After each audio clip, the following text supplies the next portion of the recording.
ఈ సృష్టిలో అపురూపమైన అమ్మ యొక్క గొప్పతనాన్ని చాటే వాయు పురాణంలోని శ్లోకాలకు బాపుగారు గీసిన బొమ్మలు అపూర్వమని చెప్పక తప్పదు. ఆ శ్లోకాలను బ్రహ్మశ్రీ చాగంటి కోటేశ్వరరావు గారి వ్యాఖ్యానంతో మీ ముందుకు తెస్తోంది శ్రీ వెంకటేశ్వర భక్తి ఛానల్. పద్మభూషణ్ శ్రీ వరప్రసాదరెడ్డి గారి నిర్వహణలో మాతృవందనం పేరిట ఈ మహోన్నత కార్యక్రమం ఇటీవల హైదరాబాద్లో జరిగింది.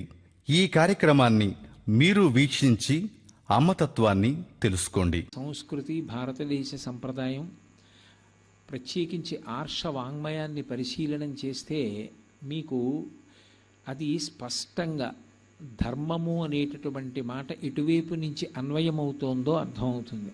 మహాపతివ్రత అయినటువంటి ఒక తల్లిని బాధ పెట్టినట్టయితే 10 తలలు ఉన్నా నిలబడవు అనేటటువంటి విషయాన్ని స్పష్టంగా రుజువు చేసి మనకి నిరూపణం చేస్తుంది. అలాగే మహాభారతంలో రాజసూయాగం చేసి అవబృధ స్నానం చేసినటువంటి ద్రౌపదీదేవి యొక్క జుత్తు పట్టుకున్నందుకు గాను దుర్యోధనాదులందరూ ఎలా మడిసిపోయారో అర్థమవుతుంది.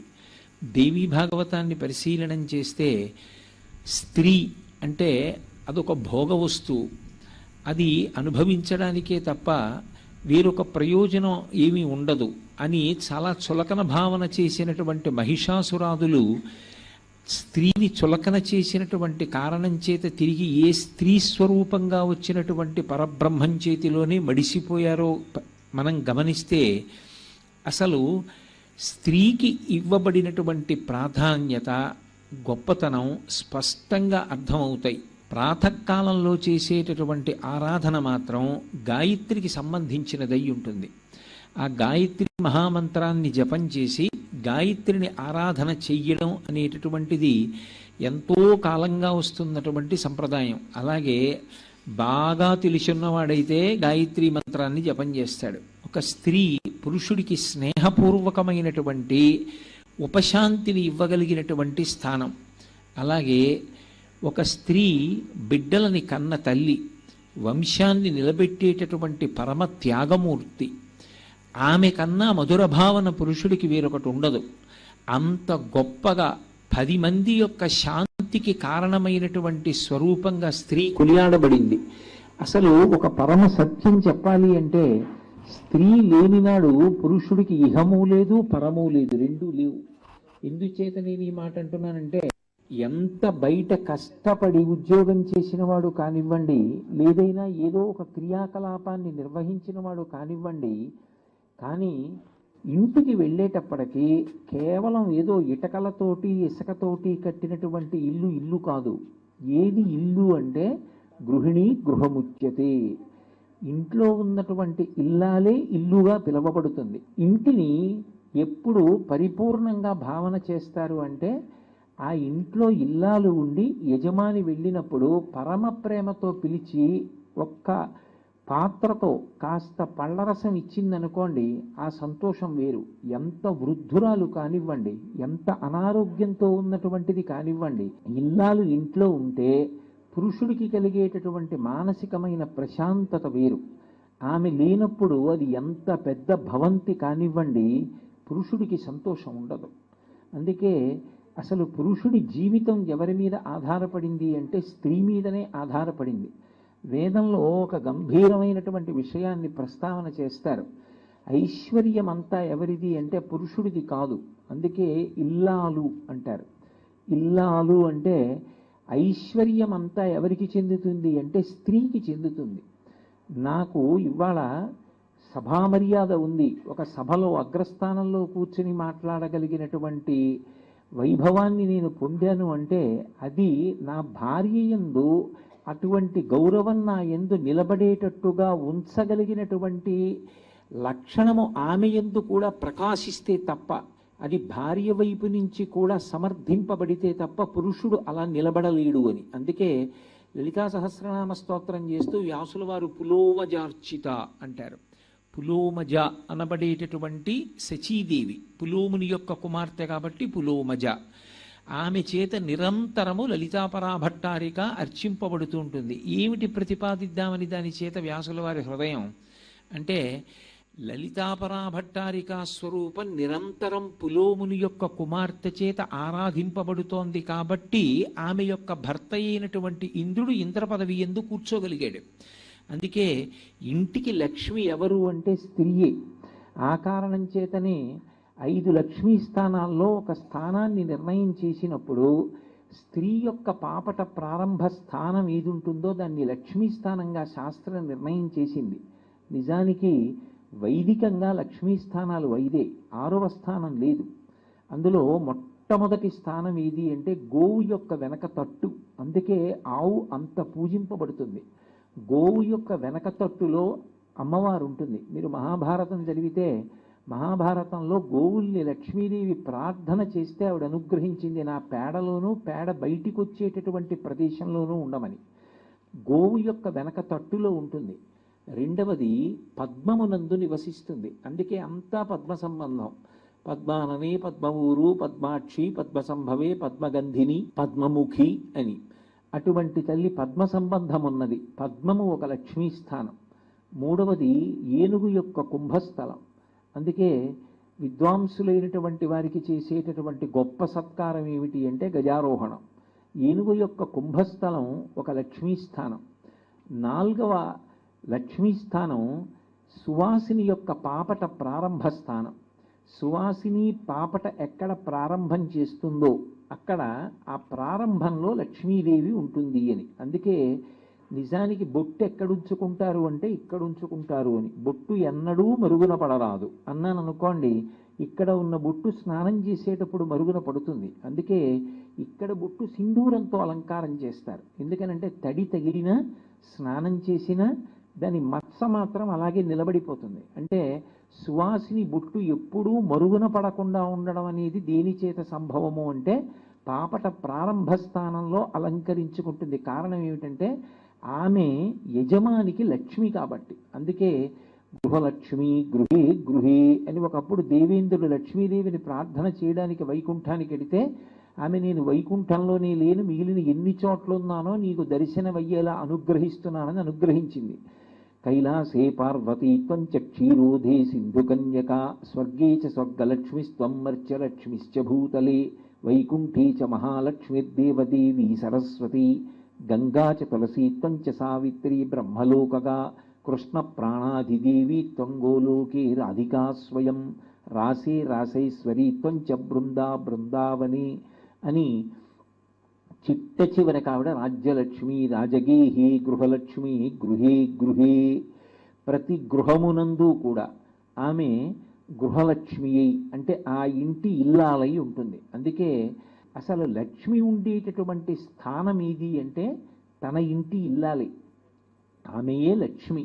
ఒకచో మాట్లాడుతూ లక్ష్మీదేవి అంటుంది, నేను ఏ ఇంట స్థిర నివాసం చేస్తాను అంటే భార్యాభర్తలు పరమ అనుకూలంగా అస్తమానం దెబ్బలాడుకోకుండా సంతోషంగా ఎక్కడ జీవనం చేస్తూ ఉంటారో నేను అక్కడ ఉంటాను అంటుంది. అందుకే భార్య ఇహమునందు సమస్తమైనటువంటి సౌఖ్యములకు కారణం. వంశం వర్ధిల్లింది అంటే ఆమె వల్లే, యజ్ఞం చేశాడు అంటే ఆమె వల్లే, అన్నం తిన్నాడు అంటే ఆమె వల్లే. ఆమెలా సుఖాన్ని ఇవ్వగలిగినది, ఆమెలా శాంతిని ఇవ్వగలిగినది లోకంలో వేరొకరు ఉండరు. ఎంత బాధ పడనివ్వండి, బయట ఏదైనా పడకూడని మాట పడనివ్వండి, మనసు ఖేదపడినా ఇంటికి వెళ్ళేటప్పటికి భార్య సేద తీరిస్తే భార్య చేత సేద తీర్చబడినటువంటి పురుషుడు ప్రసన్న చిత్తుడవుతాడు. అసలు పరిణతి, ఓదార్పు, అసలు ఆ శాంతిని ఇవ్వగలిగినటువంటి లక్షణము ఎవరి ఎందున్నదో వేదం నిర్ధారణ చేసింది. 10 మంది కొడుకుల్ని కని పెంచి పెద్ద చేసి వాళ్ళని సమున్నతమైనటువంటి స్థానములలోకి తీసుకొచ్చినటువంటి తండ్రికి కించిత్ అతిశయం కలుగుతుంది. వీణ్ణింత కష్టపడి పైకి తీసుకొచ్చాను, వాణ్ణింత కష్టపడి పైకి తీసుకొచ్చానంటాడు. కానీ 10 మంది పిల్లల్ని పెంచి పెద్ద చేసిన తర్వాత ఏ 70 సంవత్సరము వయస్సు వచ్చిన తర్వాత 10 మంది కొడుకులు 10 మంది కోడళ్ళు మనవలు కూడా వచ్చి అందరితో కలిసి అన్నం తింటున్నాడు అనుకోండి, ఏదో ఒక కొడుకుని ఉద్దేశించి నువ్వు ఇలా చేయకుండా ఇలా చేయరా అన్నాడు అనుకోండి, నాన్నగారు మీకేం తెలుసు నాన్నగారు, మీరు పెద్దవారు అయిపోయారు నాకు తెలుసు కదా అన్నాడు అనుకోండి, వెంటనే తండ్రి అవమానింపబడినట్లుగా భావన చేసి మూతి ముడుచుకుని ఎక్కడో కూర్చుంటాడు. అందరూ నాన్నగారు ఏదో అలిగారు, మనం వెళ్ళి ఇప్పుడు మాట్లాడిస్తే బాగుండదని ఎవరి మానాన వాళ్ళు వెళ్ళిపోతారు గదుల్లోకి. ఒక్క భార్య మాత్రం స్వతంత్రించి దగ్గరికి వచ్చి, చాలిద్దరు మీరు కష్టపడి కని పెంచి పెద్ద చేసి పరిణతినిస్తేనేనా ఇవాళ ఈ స్థానానికి వచ్చాడు, అటువంటి స్థానానికి మీరే కదా తీసుకొచ్చింది, ఇప్పుడు మళ్ళీ వాడేదో అన్నాడని బాధపడతారు ఎందుకు, వాడు అన్నది ఏముంది అందులో, మీరు సంతోషంగా ప్రశాంతంగా ఉండండి అన్నాడు, దానికి ఎందుకు అంత మూతి ముడుచుకుంటారు రండి అని మళ్ళీ తీసుకొచ్చి కాస్త పళ్ళరసం ఇచ్చి పడుకోబెట్టాలి అంటే, ఒకనాడు ఇలా స్నానం చేయిస్తే మళ్ళీ అలా వెళ్ళి ఒంటి మీద మట్టి పోసుకున్నటువంటి కొడుకుని ఓదార్పుతో ఓర్పుతో సేద తీర్చినటువంటి తల్లి హృదయం ఆఖరికి వృద్ధాప్యం వచ్చిన తర్వాత మళ్ళీ ఒంటి మీద మట్టి పోసుకుని కొడుకుల చాంచల్య బుద్ధితోటి మౌఢ్యంతో ఉండిపోయినటువంటి పురుషుణ్ణి సేద తీర్చగలిగినది ఎవరు అంటే భార్య. ఎంత గొప్ప స్థానాన్ని స్త్రీకి ఇచ్చారు, ఆమె వైభవం ఎంత గొప్పగా ఆవిష్కరించారో శాస్త్రాల్లో మనకు అర్థమవుతుంది. పెండ్లి కుమార్తెని పెండ్లి పీటల మీదకి తీసుకొస్తే నడిపించి తీసుకురాకూడదు. ఎందుకు తీసుకురాకూడదు అంటే ఆమె ఆయన యొక్క లక్ష్మీ స్థానం. లక్ష్మి అంటేనే వైభవం. వైభవ స్వరూపిణి అయినటువంటి లక్ష్మి కాలినడకన వచ్చి పీటల మీద కూర్చోవలసిన అవసరం ఏముంటుంది. అందుకే ఆమెని పద్మంలో కూర్చోబెట్టి తీసుకొస్తున్నామన్న భావనతో తట్టలో ధాన్యం పోసి అందులో కూర్చోబెట్టి మేనమామలు తీసుకొస్తారు. మేనమామల ముద్దు మేలైన ముద్దు, తాతలకు తాముద్దు తాను అబ్బాయి అని మేనమామ తీసుకొచ్చాడు అంటే లోకంలో ఒక పరిహాసం చెప్తూ ఉంటారు. ఏదో ఒక పిల్ల పుట్టిందనుకోండి, ఆ మేనమామని ఏమంటారంటే ఒరే నీకు భార్య పుట్టిందిరా అంటుంటారు. అక్క చెల్లెలకి బిడ్డ పుడితే నేనెన్నడూ ఈమెను అలా చూడలేదు, ఈమె ఆడపిల్ల, నారాయణమూర్తిని చేరాలి, అక్కడ చేరవలసిన పిల్ల ఇక్కడ పుట్టి మమ్మల్ని ఉద్ధరించింది, అందుకని నేను ఈమెని లక్ష్మిగా నారాయణుడికి అప్పచెప్పడానికి తీసుకొస్తున్నాను తప్ప ఎవరో తెలియక పరిహాసమాడినా నేనెన్నడూ ఆ భావనతో చూడలేదు, లక్ష్మిగానే చూశాను అని చెప్పడానికి మేనమామలు తట్టలో ధాన్యం పోసి బుట్ట ఎత్తి తెచ్చి పీటల మీద కూర్చోపెడతారు తప్ప ఆడపిల్లని మాత్రం పెళ్లి పీటల మీదకి నడిపించి తీసుకురారు. అలాగే ఇంటికి ఎంతటి మహాత్ములు రానివ్వండి, నియమం ఒక్కటే, ఎడంభుజం మీద ఉత్తరీయం లేకుండా ఆహ్వానం పలకకూడదు. ఎడంభుజం మీద ఉత్తరీయం లేకుండా ఆహ్వానం పలికాడనుకోండి, ఆయనకి శాస్త్రం తెలియదు అని గుర్తు. అదే ఎంతటి మహానుభావుడు కానివ్వండి, ఒకే ఒక్క మర్యాద ఏమిటంటే ఉత్తరీయం వేసుకుని స్వాగతం చెప్తారు. అదే ఇంటికి ఆడపిల్ల వస్తోందనుకోండి, కోడలు వస్తోందనుకోండి, కోడలు కాదు రావలసింది, కోడలు కన్నా ముందు ఆవు రావాలి. ఎందుచేత అంటే ఆమె ఒక్క మాట పడవలసిన అవసరం లేకుండా పరదేవతా స్వరూపిణి అయి నిరంతరం కాపాడుకుంటుంది. అందుకే ఎంతో నిర్ధనుడు అనుకోండి, అప్పుడు కన్యాదానం చేసేటప్పుడు గుమ్మడి పండు మీద గంధపు చెక్క పెట్టి దానం చేస్తారు. దానికి అర్థం ఏమిటంటే దశదానములు చెయ్యాలి ఆడపిల్లని ఇచ్చేటప్పుడు, కానీ దశదానములు చెయ్యగలిగిన శక్తిని ఈశ్వరాను నాకు ఇవ్వలేదు కాబట్టి తత్తుల్యం గుమ్మడి పండు మీద గంధపు చెక్క పెడుతున్నాను అని. దశదానములు చెయ్యగలిగి గుమ్మడి పండు మీద గంధపు చెక్క పెట్టాడనుకోండి, అంతకన్నా ఆత్మద్రోహం ఇంకోటి లేదు. కన్యాదానం చేసినంత మాత్రం చేత ఆడపిల్ల మీద అధికారాన్ని, ఆడపిల్ల మీద ఆప్యాయతని, ఏ ఇంట్లో పుట్టిందో ఆ కుటుంబంలో సభ్యత్వాన్ని ఆడపిల్ల కోల్పోదు. ఆడపిల్ల కన్యాదానం చెయ్యబడినప్పటికీ ఆమెకి పుట్టింటి యందు స్థానం అలాగే ఉంటుంది. అందుకే కుటుంబము అన్నారనుకోండి, కుటుంబము అన్న మాటని నిర్వచనం చేశారు. నేను కుటుంబము అన్నాను అనుకోండి, నా కుటుంబము అంటే దాని అర్థం నేను నా ధర్మపత్ని ఇద్దరం, మా అమ్మగారు నాన్నగారు 4, 2 కొడుకులు 6, 2 కోడళ్ళు 8, కూతురు 9, 10 అతిథి, ఈ 10 మంది కలిస్తే కుటుంబము అంటారు. ఇందులో ఆడపిల్ల పెళ్ళై వెళ్ళిపోయినా, ఆమె అక్కడికి వెళ్ళిపోయినా నా ఇంట్లో సభ్యురాలిగానే ఆమె కొనసాగుతుంది తప్ప నా కుటుంబంలోంచి సభ్యత్వం పోదు. అందుకే ఒక మగపిల్లవాడైతే ఏ కుటుంబంలో పుట్టాడో ఆ వంశాన్నే ఉద్ధరిస్తాడు. అదే ఆడపిల్ల అయితే కేవలం ఎక్కడ పుట్టిందో అక్కడ కాదు, ఆ పిల్ల ఎక్కడ పుట్టిందో ఆ వంశాన్ని తన ఉత్తమమైనటువంటి నడవడి చేత ఏ వంశాన్ని మెట్టిందో ఆ మెట్టినటువంటి ఇంటిని రెండిటినీ కూడా ఉద్ధరించగలిగినటువంటి స్థితిలో ఉంటుంది. అందుకే రెండు వంశాలని ఉద్ధరించగలిగినటువంటి శక్తి ఎవరి యందు ఉంటుంది అంటే ఒక్క ఆడపిల్లకిచ్చారు తప్ప మగపిల్ల వాడికి ఇవ్వలేదు. పైగా ఇంకొక విశేషం ఏమి అంటే అన్నం పెట్టడము అనేటటువంటిది నడిచేది ఎవరి వైపు నుంచి అంటే ఒక్క ఆడపిల్ల వైపు నుంచే వెడుతుంది. భార్యా స్థానమునకు అంత విశేషమైనటువంటి ప్రతిపత్తి. ఆమె లేని నాడు పురుషుడికి అసలు తరించేటటువంటి అవకాశం కూడా లేదు. అంతటి శాంతి స్థానం.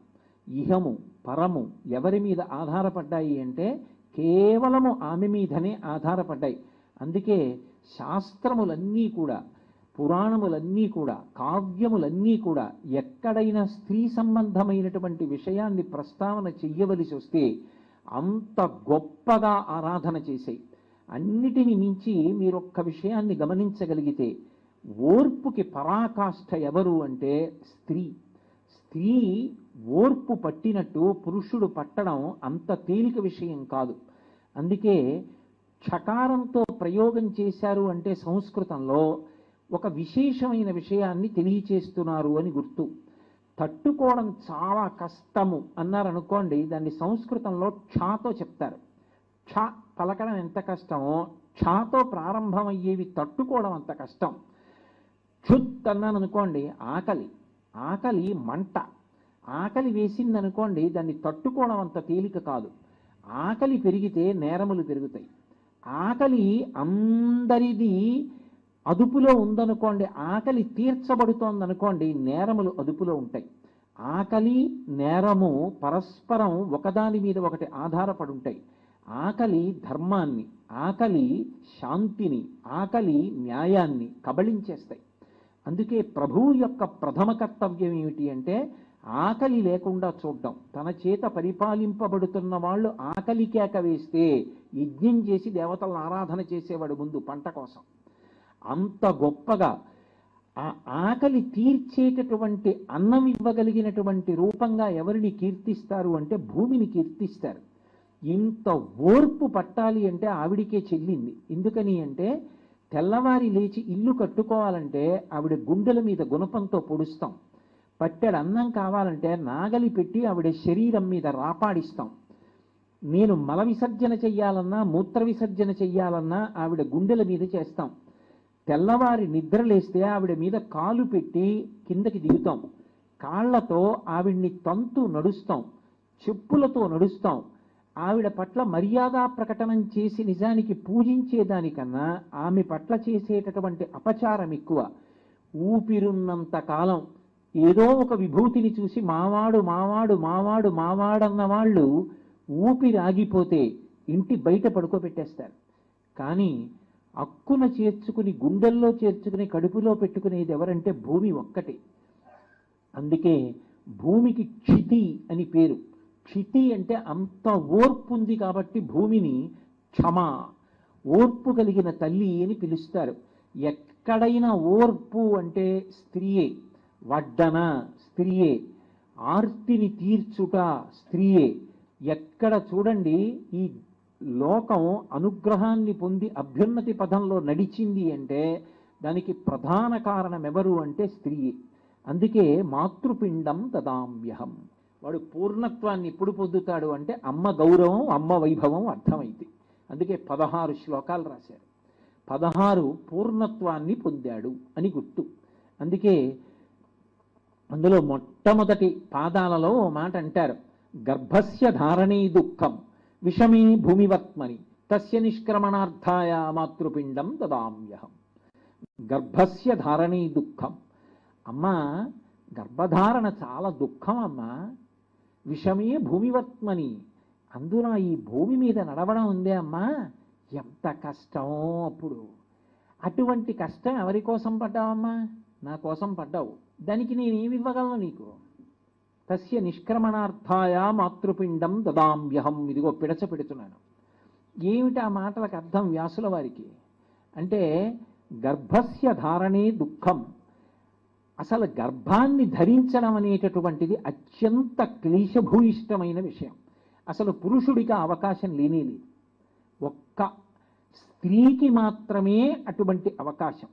అన్నిటినీ మించి అసలు గర్భిణీ స్త్రీ అంటే ఉండడమా ఉండకపోవడమా అన్నంత పెద్ద రుగ్మత ఎక్కడ ప్రారంభము అంటే అన్నద్వేషము చేత. అన్నద్వేషం కలగకూడదు. ఎందుకంటే కలియుగంలో యుగలక్షణం ఏమిటి అంటే అన్నగత ప్రాణం. అన్నాన్ని ఎంతకాలం ఇష్టపడతాడో, పదార్థములను పచనం చేస్తున్నప్పుడు వచ్చినటువంటి వాసన చూసి ఎంతకాలం ప్రేరేపితుడవుతాడో అంతకాలం ప్రాణములు సువ్యవస్థితంగా ఉన్నాయని గుర్తు.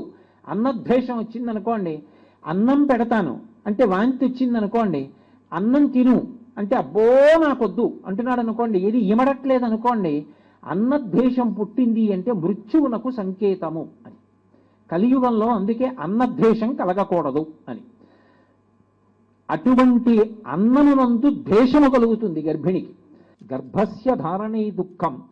అది ఎలా ఉంటుందంటేట, లోపల పెరుగుతున్నటువంటి పిండం నిర్దాక్షిణ్యంగా ఒక పిశాచమో ఒక రాక్షసుడో ఎలా ప్రవర్తిస్తాడో కడుపులో పెరుగుతున్న పిండం అలా ఉంటుంది.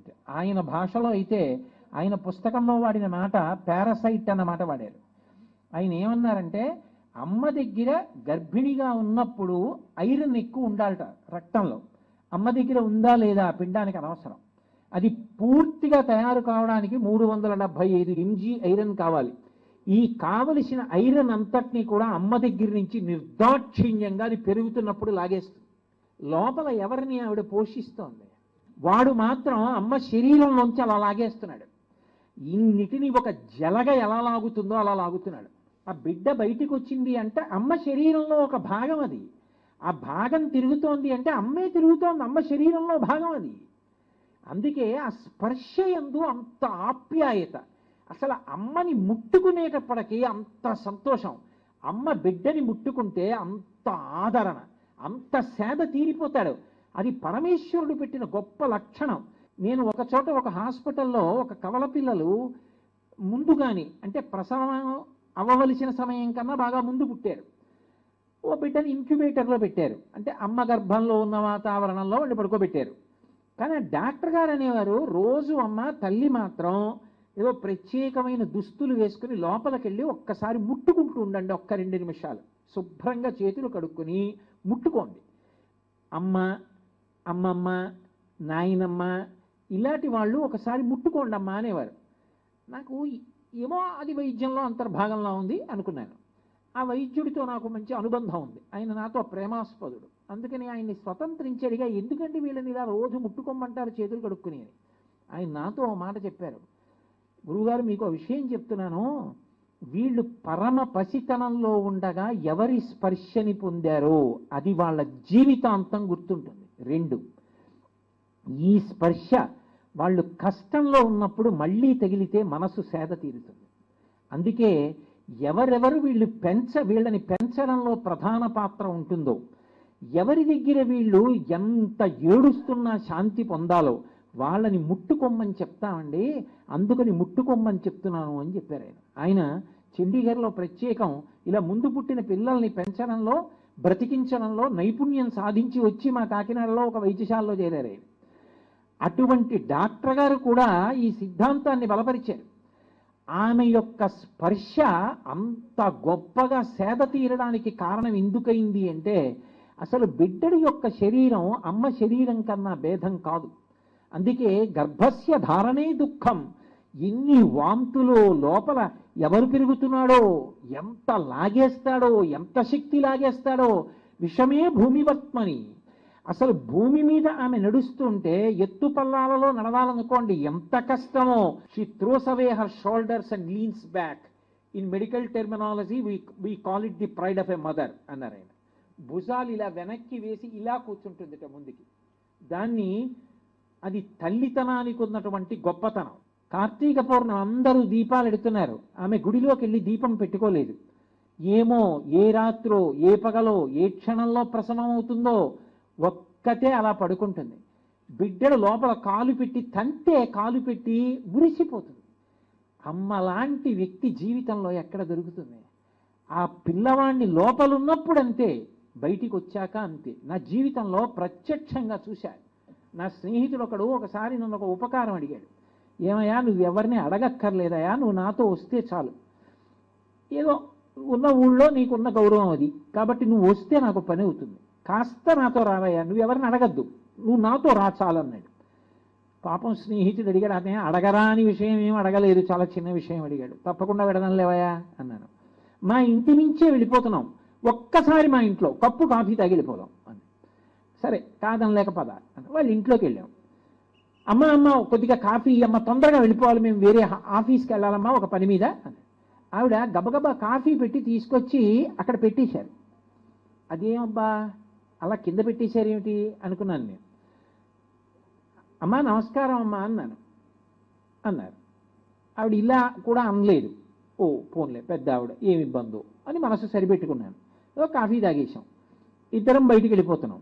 ఇక్కడ పిల్లలు ఆడుకుంటున్నారు, అది అపార్ట్మెంట్ కింద గ్రౌండ్ ఫ్లోర్ దగ్గర పిల్లలు ఆడుకుంటున్నారు. వాళ్ళు పరిగెత్తుకొచ్చి అన్నారు, అంకుల్ మీరు చూడలేదా, మా అమ్మగారి వేళ్ళు 4 తెగిపోయాయి అన్నారు. అతను చటుక్కున ఆగిపోయి ఎప్పుడు అన్నాడు. సాయంకాలం 4ంటికి పెద్ద గాలి వేసింది కదా, మా అమ్మగారు ఏదో మాట్లాడుతూ తలుపు దగ్గర నించున్నారు, అది పెద్ద గాలికి తలుపు వచ్చేయడంలో చిడత విరిగిపోయి 4 వేళ్ళు అందులో ఉండిపోయి తెగిపోయాయి అన్నాడు.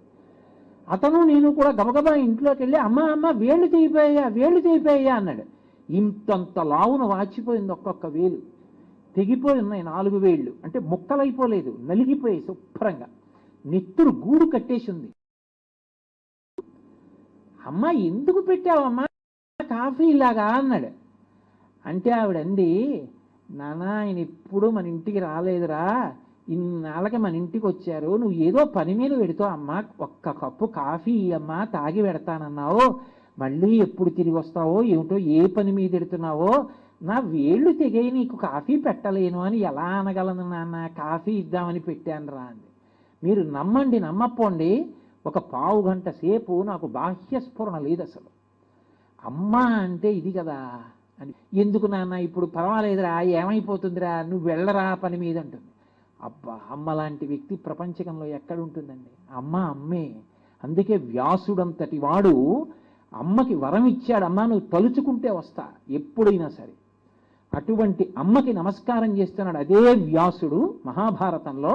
అమ్మ ఇంటి గొడవలు నువ్వు పడలేవు, ఇక చాలా భయంకరంగా ఉంటుంది.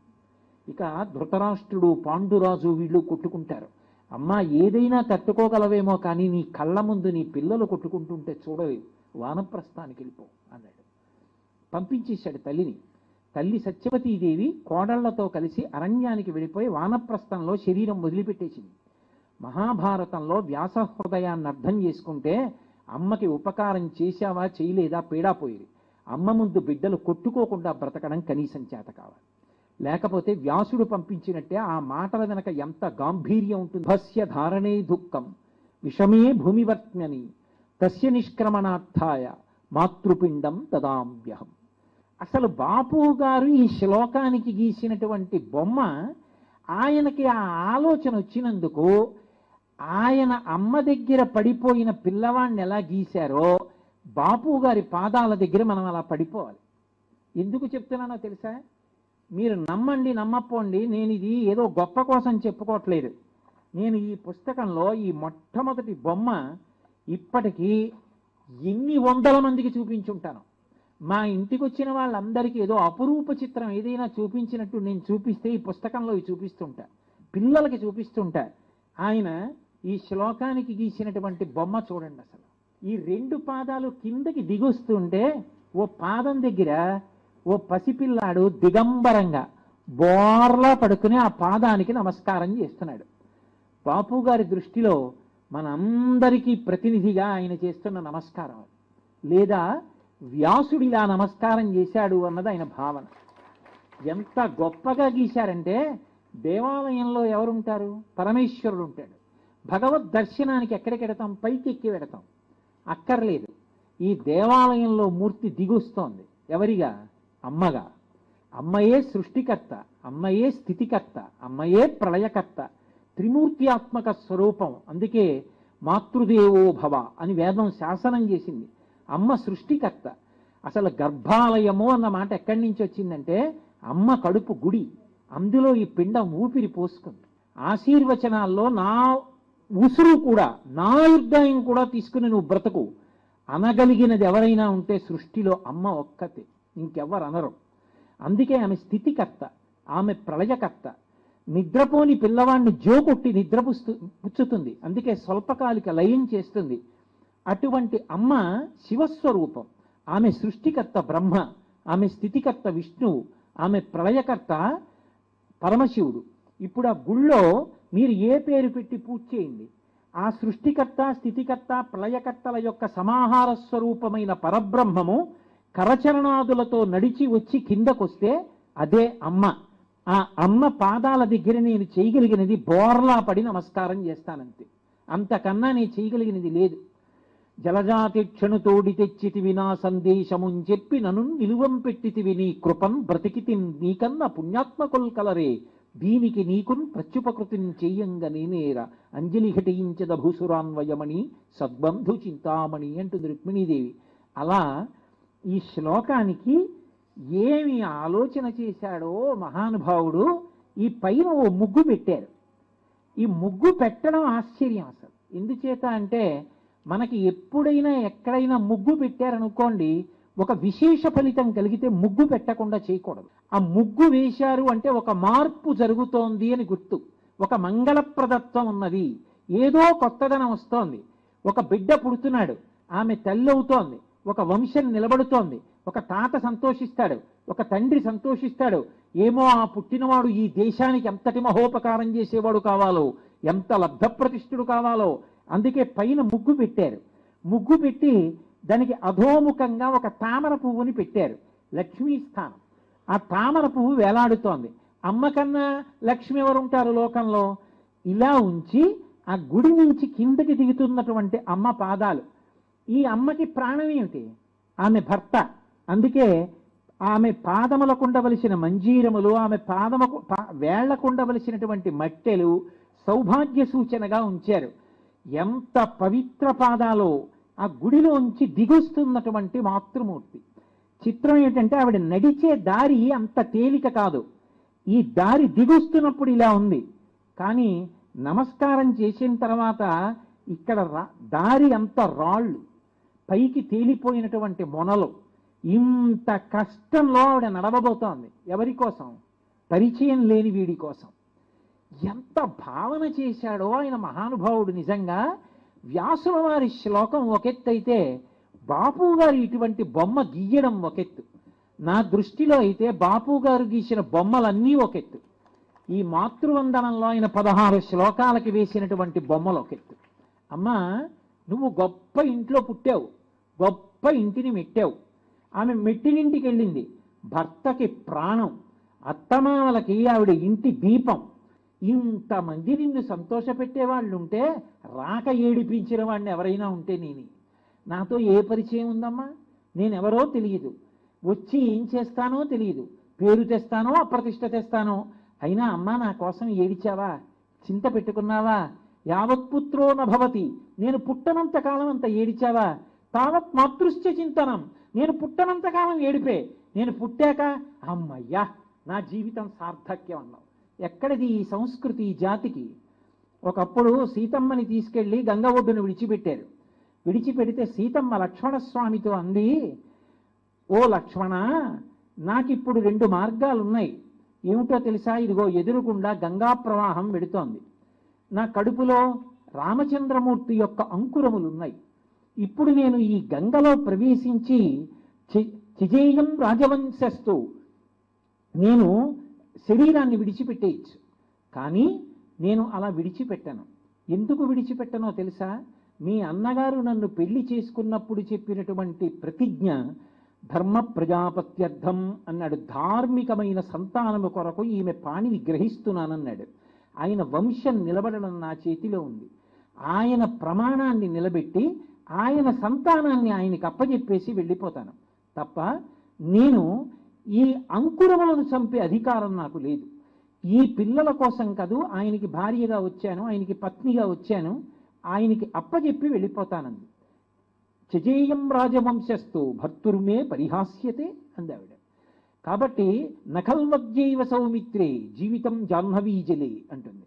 ఈ దేశంలో స్త్రీ గొప్పతనం అది.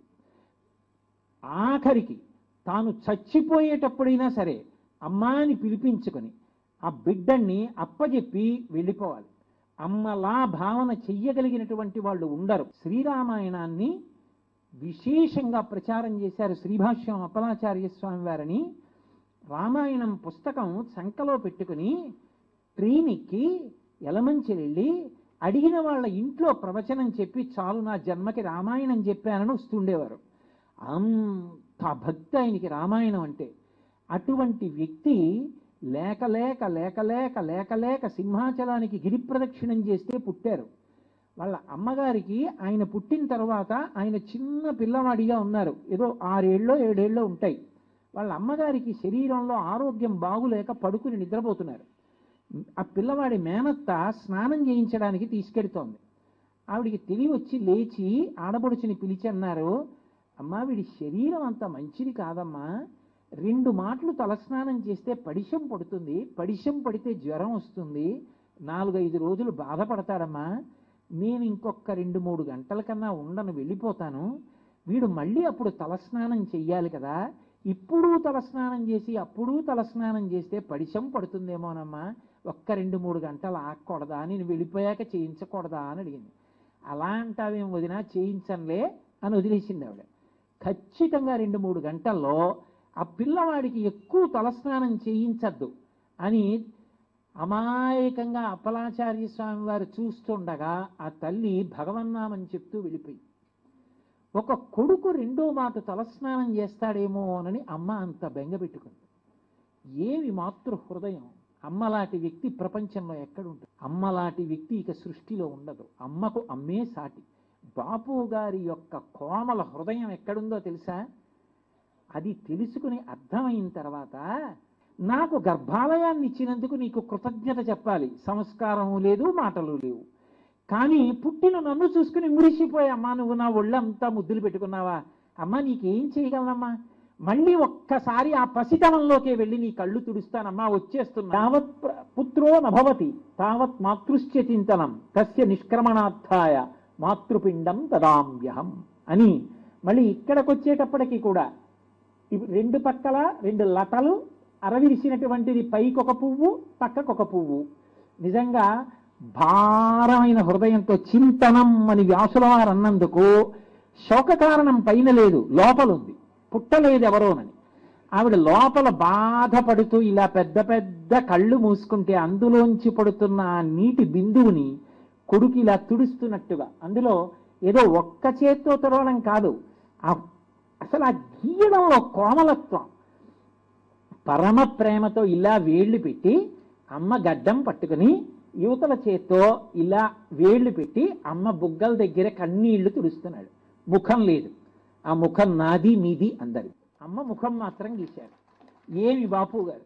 ఒక తల్లి ఎంత అపురూపమైన సంస్కారాన్ని పొంది ఉంటుందో, ఎంత త్యాగబుద్ధిని కలిగి ఉంటుందో, ఎన్ని మంచి లక్షణాలు తనంత తానుగా పొంది ఉంటుందో, కేవలం 7 ధాతువులతో చర్మము, రక్తము, మాంసము, కొవ్వు, అస్థి, శుక్ల, మేధ అనబడేటటువంటి 7 పదార్థములతో చేయబడినటువంటి మాంసపిండాన్ని మాత్రమే తన కడుపులో తయారు చేయడం కాదు, జీవుడు అందులో ప్రవేశించడానికి, గత జన్మలలో చేసుకున్నటువంటి పాపాన్ని పోగొట్టుకోవడానికి, కొత్తగా పుణ్యకర్మ ఆచరించడానికి, లేదా విశేషమైనటువంటి పుణ్యకర్మని ఏ విధమైనటువంటి ప్రతిఫలాపేక్ష లేకుండా శాస్త్రాన్ని ప్రమాణంగా ఆచరించి, అలా ఆచరించినటువంటి కారణం చేత పొందినటువంటి చిత్తశుద్ధి వలన పాత్రతను పొంది, పాత్రత వలన జ్ఞానమును పొంది, జ్ఞానము వలన ఇక మళ్ళీ పుట్టవలసిన అవసరం లేని పునరావృత్తి రహిత శాశ్వత శివ సాయుధ్య స్థితిని ఒక జీవుడు శరీరం ఉంటే తప్ప పొందడం సాధ్యం కాని స్థితిలో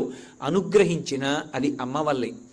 అమ్మ కడుపు కేవలం మాంసపిండం తయారు కావడానికి మాత్రమే కాదు, అమ్మ కడుపులో ఉండగా అమ్మ ఏది విందో, అమ్మ ఎంత ప్రశాంతమైనటువంటి స్థితిని అనుభవించిందో, అమ్మ దేని యందు అనురక్త అయిందో అవే లక్షణాల్ని పిండం కూడా పొందుతుంది అని, లోపల పెరుగుతున్నటువంటి పిండం విషయాల్ని వింటుంది, సంస్కారాన్ని పొందుతుంది అన్న విషయంలో ఏ విధమైనటువంటి అభ్యంతరము లేదు.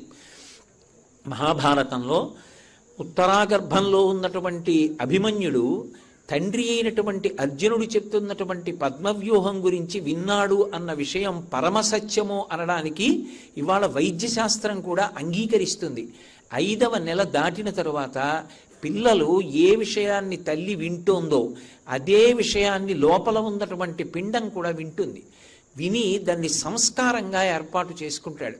అందుకే మీరు మహాభారతం, రామాయణం లాంటి వాటిని పరిశీలనం చేస్తే శర్మిష్ఠ యొక్క కుమారుడికి శర్మిష్ఠ యొక్క లక్షణాలు వస్తాయి. అందుకే పూరుడు అంత గొప్పవాడు కాగలిగాడు. శకుంతల యొక్క లక్షణాలు పొందినటువంటి భరతుడు అంత గొప్పవాడు కాగలిగాడు. అలాగే కురువంశానికి అంతటికీ కూడా వంశకర్త అయినటువంటి కురుప్రభువు ఆయన కూడా తల్లి పోలిక వలన, తపతి పోలిక వలన అంత గొప్ప స్థితిని పొందగలిగాడు.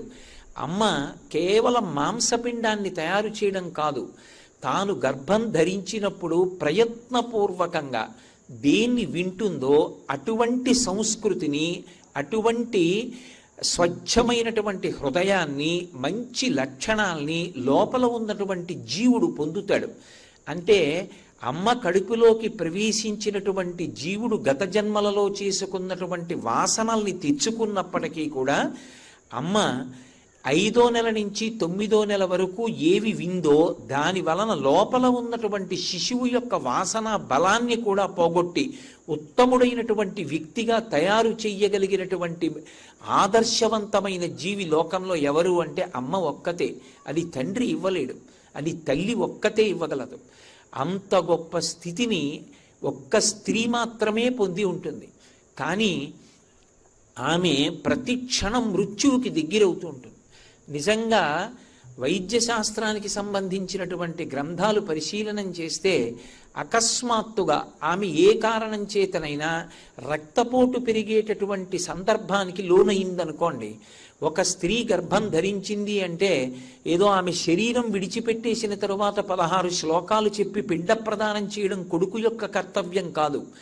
నా వంశం కావాలి అని కోరుకున్నటువంటి మొట్టమొదటి వ్యక్తి మామగారు ఎవరుంటాడో ఆ మామగారిది ప్రథమ కర్తవ్యం. కోడలు ప్రశాంతంగా ఉండేటట్టు, ఆమె సంతోషంగా ఉండేటట్టు చూడగలగాలి.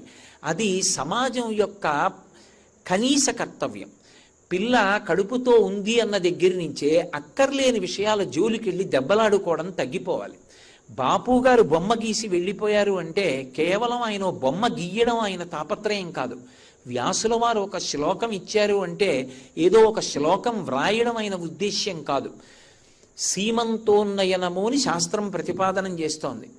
అసలు ఆడపిల్లకి ఆ ఉత్సవం చేసినప్పుడు సీమంతోన్నయనము అని అడవి పంది ముళ్ళు తీసుకొచ్చి భర్త పాపట తీసి ఆమె జుట్టు ఎత్తి ముడివేసి ఆ కేశములను ఒక కబరీబంధం కట్టి పువ్వుల చేత అలంకారం చేస్తాడు. దాని చేత గర్భరక్ష కల్పిస్తాడు అని. అది సీమంతోన్నయనం అంటే. అది ఇవాళ ఏమైపోయిందంటే మీరు ఎన్ని కిలోల మధుర పదార్థాలు తేవాలి, మేము ఎన్ని కిలోల మధుర పదార్థాలు ఇవ్వాలి, అందులో కూడా మళ్ళీ ఏవి మీరు తేవాలి, ఏవి మేము తేవాలి. వాళ్ళు ఏదో చిన్న ముక్కలు తెచ్చారని, పెద్ద ముక్కలు తేలేదని. కడుపుతో ఉన్నటువంటి పిల్ల జీవన్మరణ సమస్యతో ఉంది. అన్నిటికన్నా దారుణాతి దారుణమైన విషయం, ఒక్క పురుషుడు 2-3 రోజులు నిద్ర లేచిన దగ్గర నుంచి రాత్రి వరకు కడుపులో తిప్పితే, ఏదైనా నోట్లో పెట్టుకుంటే వాంతి అయిపోయింది అనుకోండి, 3 రోజులకి ఎంత నీరసపడిపోతాడు. యథార్థానికి భగవంతుడికి రూపం ఏమిటి, భగవంతుడికి పేరు ఏమిటి, భగవంతుడికి లింగం ఏమిటి? స్త్రీ పురుష నపుంసక మూర్తియును కాక తిర్య కమర నరాది మూర్తియును కాక కర్మ గుణ భేద సదసత్ప్రకాశి కాక వెనుక నన్నియుతానకు విభుతలంతు అంటారు పోతన గారు భాగవతంలో. ఆయనకి ఒక నామం లేదు, ఒక రూపం లేదు. ఆయనని ఏ పేరు పెట్టి మనం పిలిచినా, ఏ పేరు పెట్టి పిలవకపోయినా పలకడానికి ఆయన ఎప్పుడూ సిద్ధంగానే ఉంటాడు.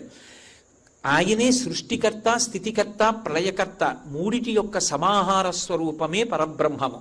అందుకే ఎక్కడికెళ్ళి పరబ్రహ్మంగా భగవంతుణ్ణి కీర్తించిన ఈ 3 లక్షణములు చెప్తారు. శ్రీశైలం వెళ్ళి మల్లికార్జునుడికి సుప్రభాతం పాడితే ఏకస్త్వమేవ బహుధా భవభాసి లోకే నిశంకధీర్ వృషభకేతన మల్లినాథ శ్రీభ్రామరి ప్రియ సుఖాశ్రయ లోకనాథ శ్రీమల్లికార్జున విభో తవ సుప్రభాతం అంటారు. ఆ ఉన్న ఒక్కటే ఇన్ని రూపాలుగా కనపడుతోంది అంటాం. అందుకే మూడు మూర్తులకును మూడు కాలములకు మూడు రూపములకు మూలమగుచు భేదమగుచు తుదిక భేదమయ్యొప్పారు బ్రహ్మమనగ నీవే పాలనయన అంటారు భాగవతంలో. సృష్టికర్తగా నిలబడినా అమ్మే, స్థితికర్తగా పాలిచ్చి కాపాడినా అమ్మే. అంత కటిక చీకట్లో అమ్మ కడుపులో నివాసం చేసి ఆ బిడ్డడు బయటికి వచ్చిన తరువాత ఒక్కసారి ఇంత వెలుతురు, ఇంతంత పెద్ద పెద్ద ఆకారాలు, ఆ సమయంలో అది పరదేవతానుగ్రహం అంటే అది మాతృమూర్తి అని. అందుకే ప్రథమ నమస్కారం మాసి మాసి కృతం కష్టం వేదనా ప్రసవేషుచ.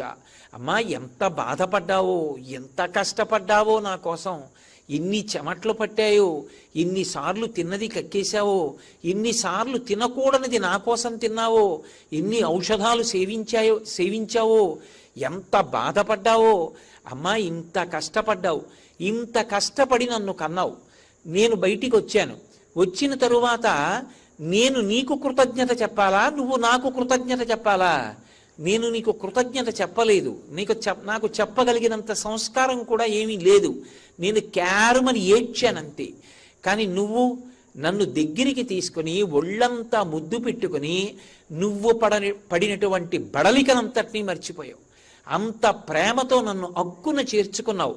నేనే నీ సర్వస్వం అన్నట్లుగా బ్రతికావు.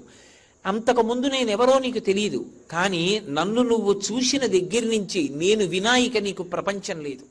అమ్మా అంత ఔదార్యంతో బ్రతికావే, అటువంటి నీకు నేనేమివ్వగలను? తండ్రి రుణం తీరడానికి సౌత్రామణి అని యాగం చెయ్యొచ్చు. అమ్మ రుణం తీరడానికి లోకంలో అసలు ఏ విధమైనటువంటి యజ్ఞయాగాది క్రతువులు లేవు.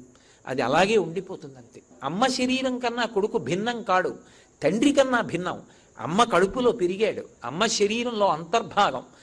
అక్కడ ఒక పిడచ పెట్టి వెళ్ళిపోతే ఆ పిడచకి సంతోషపడిపోయి పుచ్చేసుకుంటుందట అమ్మ. అమ్మ నేను నీకేమి ఇవ్వగలను? మాతృపిండం దదామ్యహం. అమ్మ నీకొక్క పిడచ పెడుతున్నాను, ఇంతకన్నా నీ చేసింది లేదు, నన్ను మన్నించు, నన్ను ఆశీర్వదించు. వ్యాసుడంతటి వాడు అమ్మ అన్న మాట దగ్గరికి వచ్చేటప్పటికే అంత కట్టుపడిపోయాడు. జన్మలేని పరమాత్మ అజాయమానో బహుధా విజాయితే అంటుంది శృతి. ఏ పాములెరుగక ఏ పారుమీటికి పశుల కాపరి ఇంట పాము కలిగే అంటారు పోతన గారు. ఈ జన్మనెత్తవలసిన అవసరం లేనివాడు పశువుల కాపరి ఇంట్లో జన్మనెత్తాడు అంటారు. ఏ తల్లి చనుబాలు ఎన్నడెరుగని ప్రోఢ తల్లి యశోద చన్నుల బాలు త్రవనిరిగే అంటారు. అమ్మా అని పిలిచినందుకు ఆఖరణ ఒక్క మాట అడిగింది. మనస్సీదతి మే కృష్ణ తవ కళ్యాణ వీక్షణి దర్శయస్వ రమానాథ జగదానందకారక అంది. యశోద, కృష్ణ పెంచాను, పెద్ద చేశాను, ఇంత ఆడుకున్నాను, ఒక్క కళ్యాణం చూడలేదు, నీ కళ్యాణం ఒక్కటి చూసే అవకాశం ఇవ్వయా అంది. అమ్మా అని పిలిచినందుకు భగవంతుడంతటి వాడు ఎంత కట్టుబడిపోయాడంటే, అమ్మా తప్పకుండా నీ కోరిక తీరుస్తాను. కృష్ణావతారంలో కళ్యాణాలు అయిపోయి అవి నేను కర్మ సంబంధంగా చేసుకునేవి కావు, ఇచ్చిన మాట పూర్తి చేయడానికి చేసుకుంటూ ఉంటాను. కాబట్టి శ్రీశైలే పూరయిష్యామి కించిత్ కాలాదనంతరం, శ్రీశైలంలో వచ్చే యుగంలో నీ కోరిక పూర్తి చేస్తానన్నాడు. శ్రీశైలము అంటే తిరుమల, శ్రీ తిరు, మలై అంటే పర్వతము, అందుకని శ్రీశైలము. శ్రీశైలంలో పూర్తి చేస్తానని వకుళమాతని తన తల్లిగా, అంటే ఆ అవతారంలో ఉన్నటువంటి యశోదని ఈ అవతారంలో తల్లి స్థానంలో కూర్చోపెట్టి పెళ్లికి పెద్దరికం ఇచ్చి పద్మావతి కళ్యాణం చేసుకున్నాడు. ఇప్పటికీ వంటశాలలోకి చూస్తుంటుంది. అమ్మ పెట్టిన అన్నం తిన్నవాడు, అమ్మ వడ్డించిన అన్నం తిన్నవాడు జీవితంలో పరమ అదృష్టవంతుడు.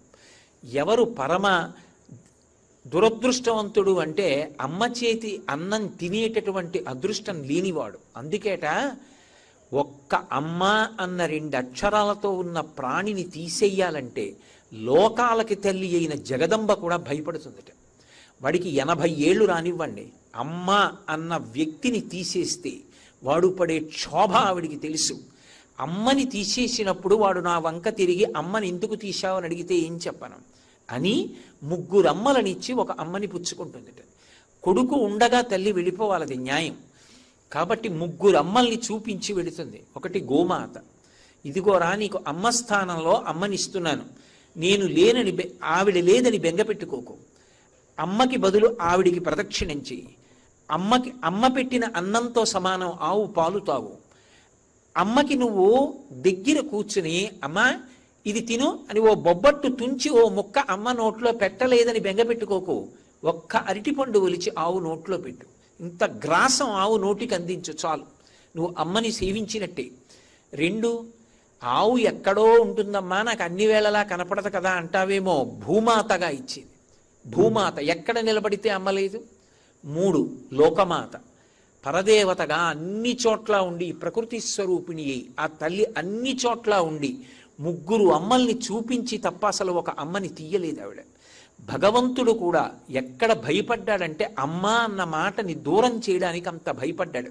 అందుకే ఒకవేళ ఏదో ప్రారబ్ధవశాత్ పుట్టగానే తల్లి వెళ్ళిపోతే బిడ్డడికి పాలిచ్చేవాళ్ళు ఉండరేమోనని గోమాత రూపంలో పరదేవతయే తిరిగి పాలిస్తూ ఉంటుంది. నేను ఒక యథార్థమైన సంఘటన చూశాను. నేను ఒకప్పుడు ఒంట్లో బాగుండక జ్వరం వచ్చి డాక్టర్ గారి దగ్గరికి వెళ్ళాను. ఎవరో ముఖ్యులైన వారిని చూస్తున్నారండి, ఆయన రాగానే మిమ్మల్ని పంపించేస్తాం, ఏమనుకోకుండా ఒక్కసారి కూర్చోండి అన్నారు. సరే కూర్చున్నా. పాపం నాకన్నా ముందు 30 మంది కూర్చుని ఉన్నారు. అందులో ఒక ఆవిడ కూర్చుని ఉంది. అలా ఇప్పుడు నేను శాలువా కప్పుకున్నట్టే ఆవిడ ఊహు అని వణుకుతూ ఓ శాలువా కప్పు కూర్చుని ఉన్నారు. పక్కన ఇంకొక ఆవిడ కూర్చుంది. లోపల నుంచి ఎవరో ఒక ఆయన చాలా డాబుగా ఉన్నాడు, బయటికి వచ్చాడు. ఆయన్ని దిగబెట్టడానికి డాక్టర్ గారు కూడా బయటికి వచ్చారు. అక్కడ వరకు వెళ్ళారు, ఆయన్ని దిగబెట్టేశారు. ఆయన కారు ఎక్కేశాడు, వెళ్ళిపోయాడు. డాక్టర్ గారు రూమ్లోకి వెళ్ళిపోయారు. ఏదో నా మీద ఉన్న అభిమానం కొద్దీ నన్ను పిలిచారు. నేను లోపలికి వెళ్ళబోతున్నాను. ఈ పక్కనున్న ఆవిడ శాలువా కప్పుకున్న ఆవిడితో అంటోంది, ఏమమ్మా అన్ని నోములు పట్టావు, అన్ని వ్రతాలు చేశావు, లేక లేక లేక లేక పుట్టాడని సమస్తం ధార పోసి పెంచి పెద్ద చేశావు, ఇవాళ అంత గొప్పవాడయ్యాడు. ఎందుకమ్మా? పట్టెడన్నం నీకు పెట్టడు, ఎక్కడో ఉంటాడు, గొప్ప ఐశ్వర్యవంతుడు, తగలబెట్టనా సంస్కారం, ఉంటే ఎంత ఊడిపోతే ఎంత ఇలాంటి కొడుకు అంది. ఆ శాలువా కప్పుకున్న ఆవిడంది, అంత మాట అనకమ్మా, నా ఆయుర్దాయం కూడా పోసుకొని వాడు బ్రతకాలి. ఇప్పుడు జ్వరం వచ్చి నేను వెళ్ళిపోతే మాత్రం ఏ ఉందమ్మా, భూమికి బరువు తప్ప వాడు ఉండాలమ్మా, అలా అనకమ్మా అంది. ఆ లోపలికి వెళ్ళి తనని చూసి కూడా వెళ్ళిపోయిన వాడు కొడుకు. వాడికి ఏ క్రోధం, తల్లిని అయ్యో అమ్మా ఏమిలా ఉన్నావు అని అడగలేదు, వెళ్ళిపోయాడు. పక్క ఆవిడ నింద చేసింది. అమ్మ అంది, అలా అనకమ్మా అంది. అమ్మ అమ్మే. అమ్మలా ఆశీర్వదించే వ్యక్తి, అమ్మలా పరివేదన చెందే వ్యక్తి లోకంలో కనపడరు. నేను ఈ విషయం ఎన్నో మాటలు నా ప్రవచనాల్లో చెప్పాను. కానీ నా అదృష్టమేమో కానీ ఆ మాట విని చాలామంది తమ తల్లుల్ని వెనక్కి తీసుకొచ్చామని మా ఇంటికి వచ్చి చెప్పారు. నేను గొప్పకి చెప్పట్లేదు ఈ మాట. అమ్మ అంటే అమ్మే. అమ్మ పరివేదనకి మారుపేరు. ఎంత బాధో ఆ బిడ్డల కోసం పరితపించిపోతుంది. అటువంటి అమ్మకి ఏమిచ్చి రుణం తీర్చుకుంటాం? పిచ్చి తల్లి ఆఖరణ అడిగేది ఏమిటంటే, అది కూడా అడుగుతుందో అడగదో, పెట్టకపోయినా ఆశీర్వచనం చేసి వెళ్ళిపోతుందేమో. అమ్మ ఉడికిందో ఉడకలేదో, ఆ కుండలో అన్నం తీసి పిడత చేసి అక్కడ పెడుతున్నాను. ఇన్ని గుణములు కలిగిన దాన్ని. కాకినాడలో ఒకప్పుడు నన్ను ఒక వృద్ధాశ్రమానికి ఆహ్వానించారు. వాళ్ళు నేను సంపూర్ణ రామాయణ ప్రవచనాలు చేసినప్పుడు వృద్ధులు రోజు వచ్చేవారు. కానీ వాళ్ళు నన్ను ఒకసారి ఆశ్రమానికి రమ్మంటే నేను వెళ్ళలేదు. ఏ కారణం చేతనో ఉండిపోయాను చాలా కాలం. ఆ తర్వాత ఒకసారి చూడ్డానికి వెళ్ళాను. ఒక ఆవిడ పెట్టి సర్దుకుని బయట నిలబడి ఉన్నారు. నన్ను ఆ నిర్వాహకురాలు తీసుకెళ్ళి చూపిస్తున్నారు. ఇదిగోనండి ఈ గది, ఈవిడండి ఫలానా ఆవిడండి, ఫలానా ఆవిడండి అని చూపిస్తున్నారు. ఈవిడ పెట్టి సర్దుకుని ఉన్నారు. ఈవిడెవరండి పెట్టి సర్దుకుని ఉన్నారు అన్నాను. అంటే నిర్వాహకురాలు చెప్పలేదు, ఈవిడే చెప్పారు నాతో. ఆ తల్లింది, మా అబ్బాయి నన్ను ఇక్కడి నుంచి తీసుకెళ్ళిపోతున్నాడండి అయ్యా, అందుకని పెట్టి సర్దుకుని నించున్నానండి అన్నారు. ఓహో మంచిదే, పోన్లే పాపం ఇంటికి వెళ్ళిపోతున్నారు ఆవిడ, ఎంతో సంతోషంగా ఉన్నారు అనుకుని నేను వెళ్ళిపోయాను. వెళ్ళిపోయి ఆ వృద్ధాశ్రమం అంతా చూశాను. చూసేసి వెళ్ళిపోతున్నాను. నా 3 రోజులు అన్నం సహించలే నాకు. అందులో నన్ను ఒక పెద్ద గేటు దగ్గరికి తీసుకెళ్ళి అవతల గదిలోకి తీసుకెళ్లారు. ఇదేమిటని అడిగాను నేను. వాళ్ళు 30 మంది కలిసి ఉంటారు కదండి, ఇక ఆఖరి ప్రస్థానం, ఇక మళ్ళీ వాళ్ళు గదిలోకి రారు, ఇక అట్నుంచే వెనక గేటు తీసి పంపించేస్తాం రుద్రభూమికి. ఆ స్థితికి చేరిపోతే అక్కడికి తీసుకెళ్ళి గేటు వేసేస్తాం. ఎందుకంటే వీళ్ళు బెంగ పెట్టుకుంటారని ఇక వాళ్ళకి చెప్పాం. ఈ గదిలోకి వస్తే ఇంక వెళ్ళిపోయినట్టు లెక్కండి అన్నారు. నాకు ఎవరో కడుపులో చెయ్యి పెట్టి కిలికినట్టయింది. ఇంతమంది ఉండి ఆ గదిలోకి వెళ్ళిపోవడం, ఆ మహాభినిష్క్రమణం, పక్కన బిడ్డలు లేకుండా అని అన్నీ చూసి నేను బయటికి వస్తున్నాను. ఈవిడ అలాగే నిలబడింది. అప్పటికి 2 గంటలు అయిపోయింది. ఏమమ్మా మీ అబ్బాయి రాలేదా అన్నాను. నిర్వాహకురాలు నాతో అన్నారు. నేను ఊరుకున్నా ఏమో అనుకుని. సరే నేను బయటికి వెళ్ళిపోతుంటే ఉత్కంఠ కొద్దీ ఆవిడని అడిగా, ఏమిటమ్మా ఎందుకు అలా నించున్నారు ఆవిడ అని. అంటే అయ్యా ఆవిడ ఎంతో కష్టపడి ఎన్ని నోములో ఎన్ని వ్రతాలో పట్టి కొడుకుని కందండి, ఒక్కడే కొడుకు. ఆ దౌర్భాగ్యుడు తల్లిని దేవాలయానికి తీసుకెడుతున్నానని చెప్పి తండ్రి గారు శరీరం విడిచిపెట్టేసిన నెల కూడా అవ్వకుండా ఆ పిచ్చి తల్లికి ఊరు తెలియదు సందు తెలియదు ఈ ఊరు తీసుకొచ్చి మా అమ్మగారు మాతో ఉండమంటున్నారు, మేమేదో దూరదేశాలు అవి వెళ్ళిపోతుంటాం, అందుకని చెప్పేసి డబ్బు కడుతున్నాను జాగ్రత్తగా చూడండి అని చెప్పేసి ఏకంగా 10 సంవత్సరాలకి డబ్బు కట్టాడండి. నేను అప్పుడప్పుడు వస్తూ ఉంటాను చూస్తూ ఉంటానని చెప్పాడు. చెప్పి వాళ్ళ అమ్మతోటి అమ్మ నిన్ను గుడికి తీసుకెడతానని చెప్పాట. ఆవిడ్ని తీసుకొచ్చి కారులో దింపి ఏది నాన్న గుడి అని అడిగారు ఆవిడ. ఇదేనమ్మా ఇప్పుడే వచ్చేస్తాను నేను, నువ్వు ఇక్కడే ఉండమ్మా ఒక్కసారి ఇప్పుడే వస్తాను కారు వస్తానని చెప్పి వాడు వెళ్ళిపోయాడండి. వాడు మాకు సంజ్ఞ చేశాడు ఈవిడేనని. మేము వెళ్ళి ఆవిడని లోపలికి తీసుకొచ్చాం. ఆవిడ మా అబ్బాయి వస్తాడు గుడి ఏది, మా అబ్బాయి వస్తాడు గుడి ఏది అని అడిగారండి నన్ను. ఒక అరగంట బాగానే ఉన్నారు, అంతలోనే ఆవిడకి పిచ్చి వచ్చేసిందండి. అరగంటలోనే ఆవిడ వచ్చి ఇప్పటికీ 7 నెలలైంది.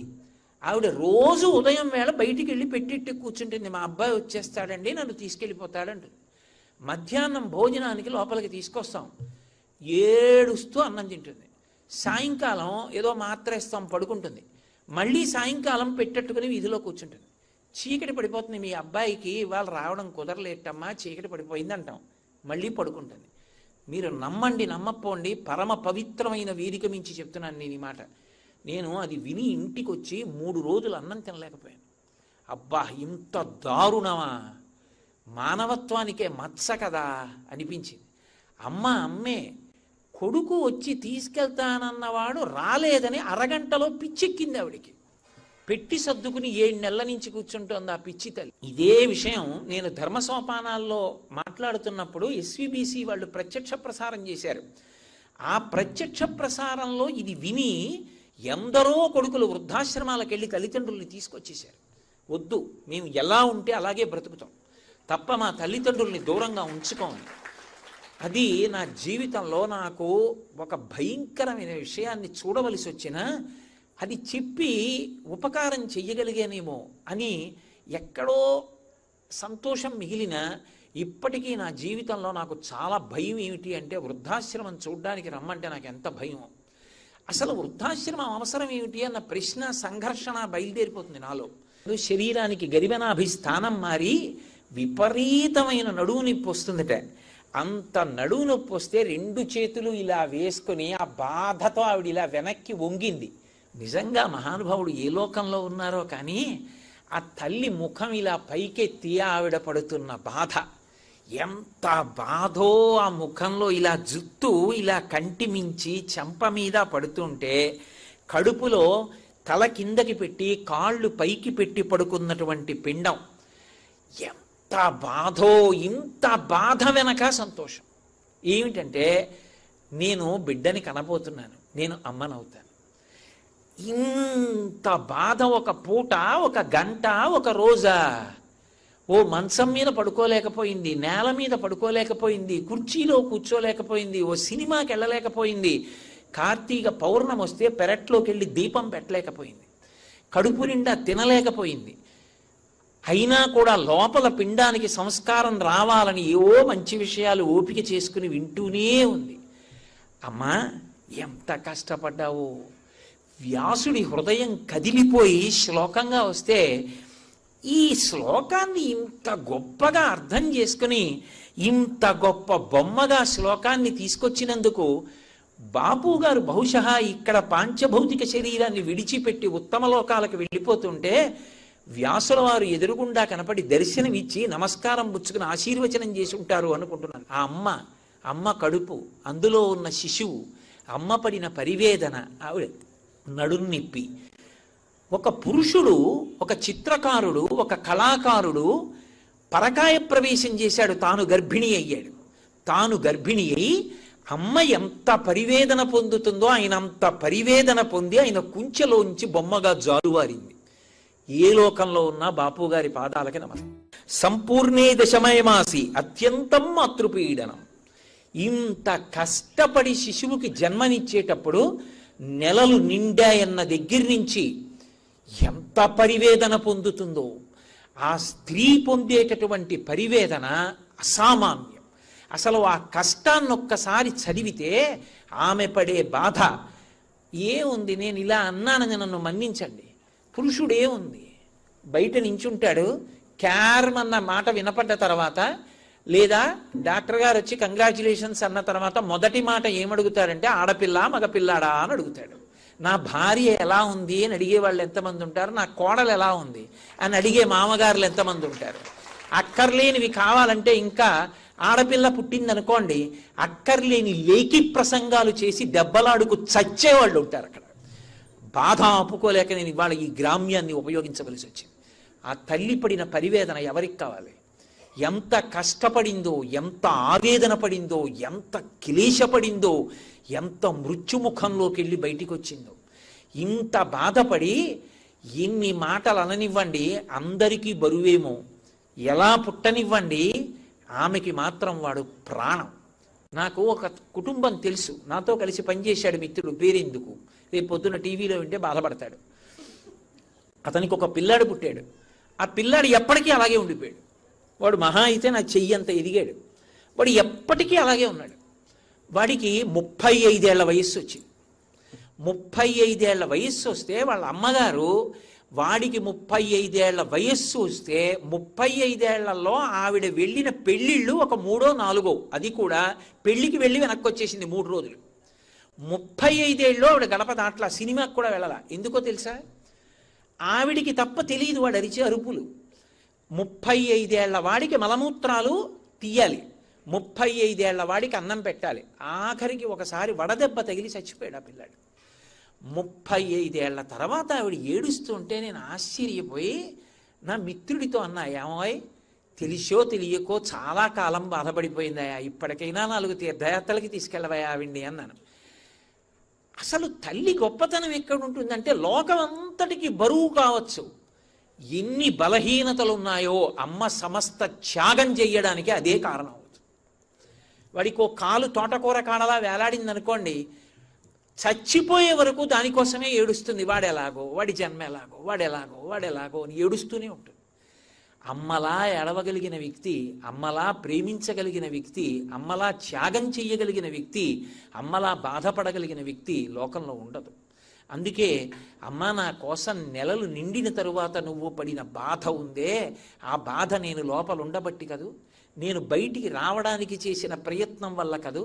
అమ్మ ఎంత కష్టపడ్డావు, నేను ఏం చేయనమ్మా దానికి, నేను నీకేమి ఇవ్వను, నేను ఏమి ఇవ్వాలని నువ్వు ఎన్నడూ కోరుకోవుగా, అసలు నా నుంచి నువ్వు కోరుకోవుగా, అసలు నా నుంచి కోరుకుని లేనిది పొందాలనేటటువంటి ఆశే నీకు లేదు. సరికదా, నిజంగా నిర్ధనుడైనటువంటి బిడ్డ అమ్మకి ఏదైనా చేయబోయాడనుకోండి, అమ్మ బాధపడుతుంది.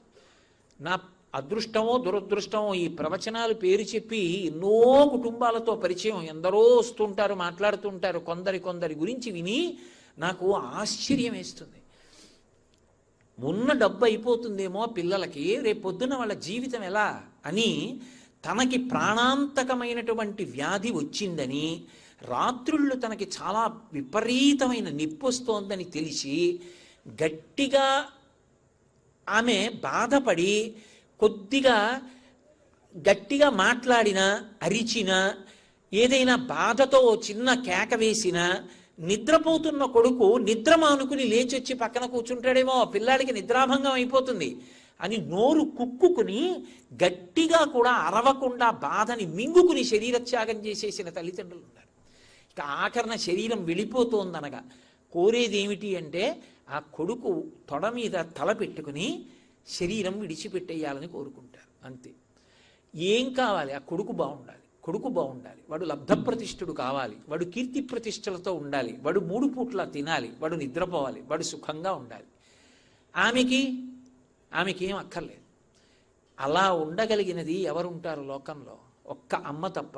అందుకే అమ్మయే పరదైవం. అమ్మ కన్నా ఇంకా కాళ్ళు చేతులతో నడిచే దైవం లోకంలో ఉండదు. అమ్మ, నువ్వు నెలలు నిండిన తరువాత పడినటువంటి పరివేదన ఉందే, దానికి నేనేమిచ్చి రుణం తీర్చుకోనమ్మా?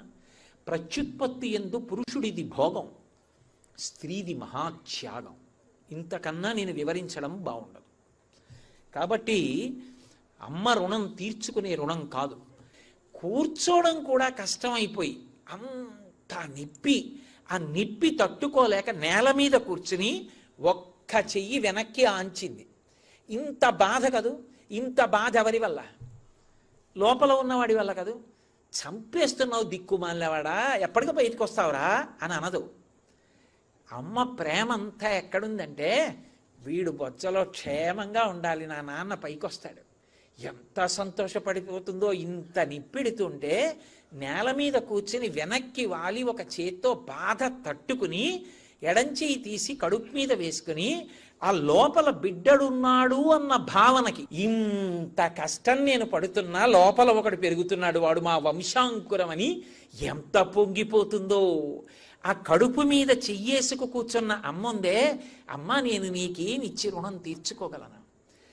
బహుశः వ్యాసుల వారు పిల్లవాడైపోయి అమ్మ పడిన క్లేశాన్ని శ్లోక రూపంలో ఆవిష్కరిస్తే, బాపు గారు ఒక పసిపిల్లవాడైపోయి అమ్మ పాదాన్ని, పిల్లవాడు బోర్లా పడుకుని అమ్మ కాలిలా చేత్తో పట్టుకుని అమ్మ పాదం మీద నమస్కారం చేస్తున్నాడు అనుకోకండి మీరు. వాడు నమస్కారం చేయట్లేదు, అమ్మ పాదాల మీద తలపెట్టి నిద్రపోతున్నాడు. ఏమిటి చిత్రం అంటే, అమ్మ స్పర్శ చాలు పిల్లాడికి. ఎంత విచిత్రంగా ఉండంటే, అమ్మ నాది అంటాడు. ఎంత సౌందర్యలహరో, ఎంత అనుభవించారో శంకర భగవత్పాదులు. అమ్మ కట్టి విప్పిన బట్టకుంది శాంతినివ్వగలిగిన లక్షణం, ఇంకా అమ్మకు ఉండదు. దాని కొరకు అమ్మ నీకు పిండం పెడుతున్నాను. అసలు నిజంగా ఆ మాట ఎంత బాధాకరం. ఇంతకన్నా ఏం చేయగలను? ఏమి లేదు చేయడానికి అమ్మకి. ఏ ఇంటి ఇల్లాలైనా అంతే. బసవపురాణంలో పాల్కురికి సోమనాథుడు చెప్పినట్టు, ఇవాల్టి మొగ్గలో పసరిక వాసన ఉంటుంది. ఆ మొగ్గ పువ్వు అయితే సువాసన వస్తుంది. మొగ్గలో లేని సువాసన పువ్వులోకి ఎక్కడి నుంచి వచ్చిందంటే, ఇవాల్టి కన్నెపిల్లలో లేనటువంటి ఆ భావనలు రేపు తల్లి అయ్యేటప్పటికి వచ్చేస్తాయి. అందుకే ఎక్కడైనా సరే స్త్రీ కనపడితే అంత పవిత్ర దృష్టికోణంతో చూడడం ఈ జాతి లక్షణం. అటువంటి లక్షణం నుంచి జాలిపోయి పరమ భయంకరమైన చూపులతో పురుషులందరూ కీచకులయ్యేటటువంటి వ్యవస్థ తొలగిపోవాలని బహుశः బాపు గారు ఎంత పరివేదన పొందుంటారో. అందుకే ఆయన ఈ 16 శ్లోకాలకి ఇంత గొప్ప బొమ్మలు గీశారు.